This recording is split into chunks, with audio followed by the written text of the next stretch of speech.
Hi అండి. పాలకూరతో చపాతీ ఎప్పుడైనా try చేశారా? ఇలా ఒకసారి ట్రై చేయండి. నేను 1 కప్పు పాలకూర తీసుకున్నాను. శుభ్రంగా కడిగి కట్ చేసి మిక్సీలో వేసుకున్నాను. కొంచెం వాటర్ వేసుకొని కలుపుకోండి. నేను ఎక్కువ వాటర్ వేసేసరికి చాలా లూజ్ అయిపోయింది. దీనికి 2 కప్స్ పిండి కలిపి కొంచెం ఉప్పు వేసి కలుపుకున్నాను. దీన్ని కొంచెం ఆయిల్ వేసి పక్కన ఒక హాఫ్ అన్ అవర్ ఉంచుకుంటే పిండి బాగా నానుతుంది. ఇలా నానిన పిండిని నేను పెద్ద పెద్ద ముద్దలుగానే చేశాను.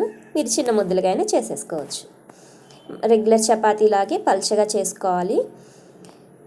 ఇప్పుడు స్టవ్ ఆన్ చేసి ప్యాన్ పెట్టి స్టవ్ వేడిగా ఉండాలి.